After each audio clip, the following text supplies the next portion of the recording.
Tommy fail से आप क्या एक्सपेक्ट कर सकते हैं? ये तो उनका चरित्र दिखलाता है। इसलिए जिनको जो शिक्षा ही ग्रहण नहीं किए तो शिक्षा का क्या महत्व समझ सकते हैं? नमस्ते, मैं हूं मनीष और आप देख रहे हैं दी न्यूज़ 9x। दी न्यूज़ 9x में आप सभी का स्वागत है।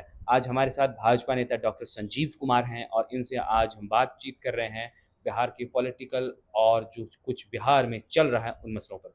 डॉक्टर संजीव जी, सबसे पहले हम आपको स्वागत करते हैं। और हमने जैसे बताया कि राहुल गांधी जी आए थे और मखाना को लेकर के राजनीति हुई, इस पर क्या कहना है? धन्यवाद मनीष जी, आपने समय निकाल करके आज इन सब विषयों पर बातचीत करने के लिए बैठे हैं।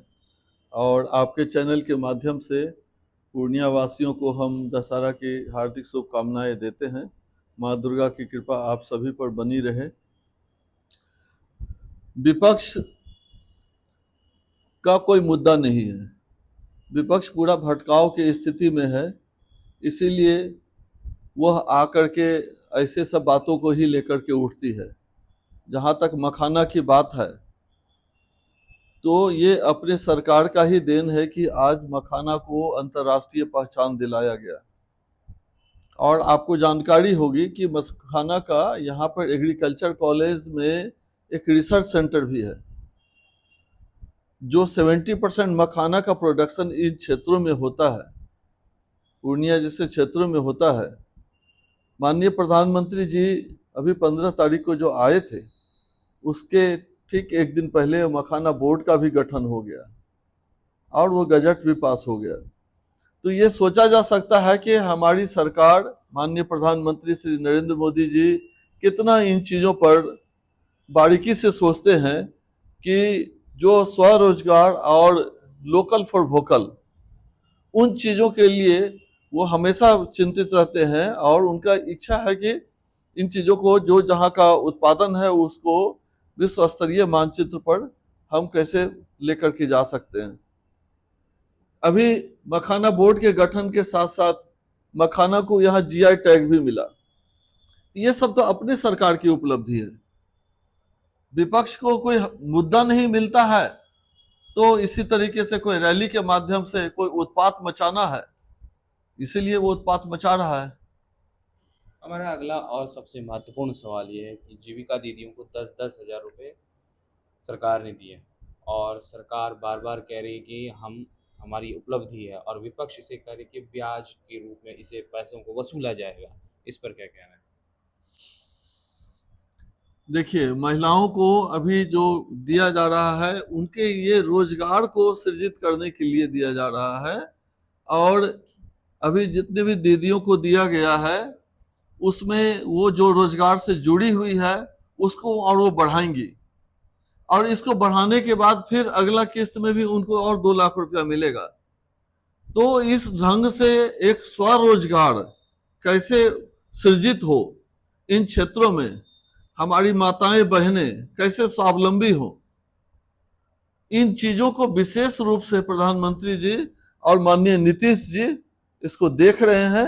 और अभी आपको जानकारी होगी कि जीविका दीदियों का कितना बड़ा सहयोग रहा कि यहाँ के नारी सशक्तिकरण में और महिलाओं के अपलिफ्टमेंट में।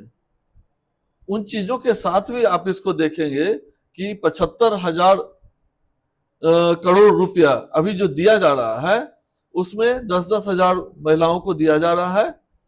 और इसके साथ साथ अगला किस्त भी 2 लाख रुपया और दिया जाएगा इसमें।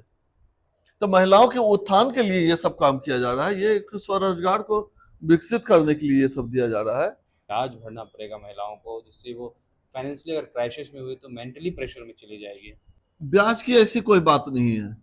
अभी ये महिलाओं को सशक्त करने के लिए दिया जा रहा है कि जो भी उनका रोजगार है, जो कढ़ाई बुनाई का काम करती है या कोई दुकान वगैरह को संचालित करना चाहती है या किसी भी छोटे छोटे रोजगार से जुड़ी रही है, उनको एक सम्मानजनक राशि दिया जा रहा है ताकि आप अपना उसमें इस रोजगार को और बढ़ा सके। और इसकी फिर समीक्षा होगी, समीक्षा होने के बाद फिर और दिया जाएगा।